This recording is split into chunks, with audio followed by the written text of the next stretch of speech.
Hey guys, my name is Shan Kochakovich, and today I'm going to be speaking about tefillah. So we say Shema Behavtet Hashem Elokecha b'chol levavecha u'b'chol nafshecha, and you will serve Hashem with all your heart and all your soul. And then we say in Vehaya u'levado b'chol levavechem u'b'chol nafshechem, and you will serve Hashem with all your heart and all your soul. What does it mean, this loving Hashem and serving Hashem with all your heart and all your soul? How can you reach that level of love? You will serve Hashem with your heart and your soul. Chazal answers, it's through tefillah. What is it about tefillah that makes us so close to Hashem? So tefillah is all about recognizing that Hashem is the one creator of the world, and everything is up to Him. It's not up to you. You can study for a test, but then if you have a good grade or not, it's up to Hashem. What if you spaced out? What if you get nervous? What if you couldn't sleep that night? You have to ask Hashem for help.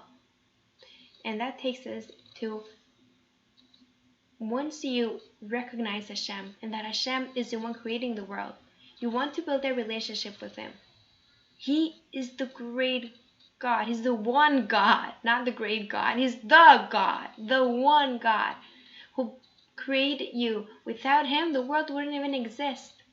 And Hashem is giving us an opportunity every single day in Tefillah to acknowledge Him and to build a relationship with Him by permanently thinking about Him and having in our brains that, in our minds, that He's the one who controls our life. So we wake up in the morning, we say Malani, and then we have to say Shacharit, and then we have to say Micha, and then Arvit, and then Kriyat Shema, and we're permanently and constantly thinking about Hashem. And from this time to this time, you can say Micha, and you can say it in another time, and you can say Shacharit after this hour and before this time. And that's how we work, because we're constantly thinking about Hashem, because we want to build that relationship with the one creator of the world. It's like when mothers go to the mall or they go somewhere and they just come back home with a ton of gifts, and you're like, why would you buy me a gift? And she's like, I was just thinking about you. Because they love us so much that they're constantly thinking about us. And when something happens to them, they think about us. And when they see something that we would like, they buy it for us because they know that we will like it. It's the same thing with Hashem. When something good happens or something bad happens or simply nothing is happening, we have to always think about Hashem and how He's the one who's pulling the strings and making everything work. And if something went wrong, you ask for Hashem, Hashem, please help me. And if something is going really good, you say, Hashem, thank you. And that's what tefillah is about being every day there, praying to Hashem and asking to Hashem. And it's not, some people say, I'm always talking to Hashem. When something good happens, I say thank you. When something bad happens, I say, why? Please help me. But what about when nothing is happening? It's not only the good or only the bad. And that's what we're showing Hashem when we do tefillah every day, all the time. We're saying to Hashem, I don't remember about you only when something really good or something really bad happens. I'm always there thinking about you, all the time, because I love you so much. And when you work on loving someone so much, you actually get to love that person so much.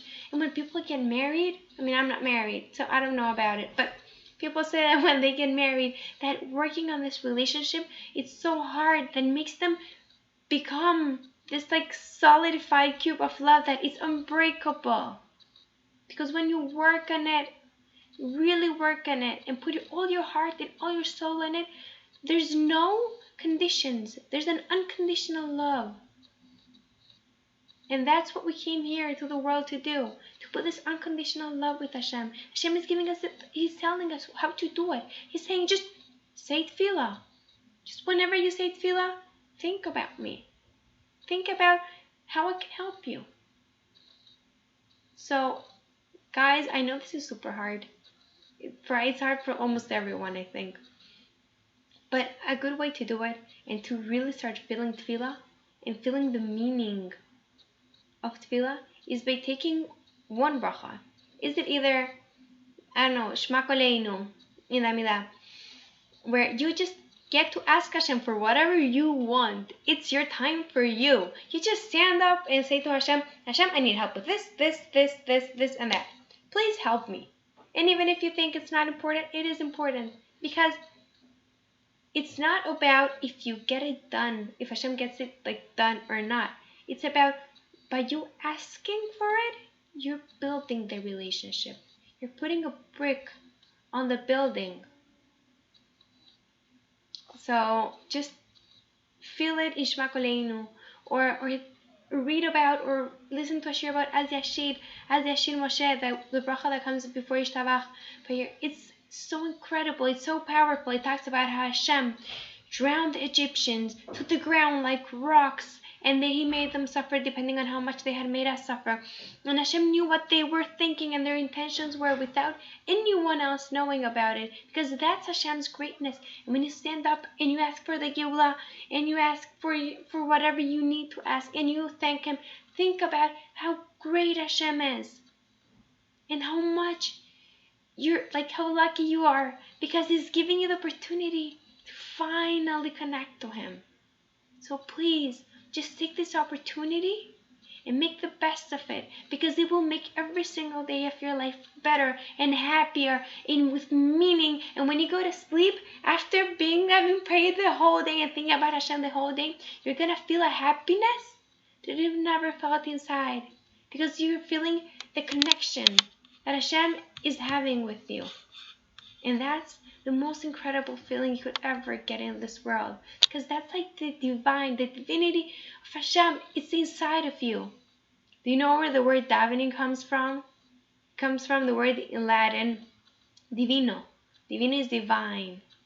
When we pray, we're not just asking for stuff. We're making this connection with something that's so much greater than you, something that's divine.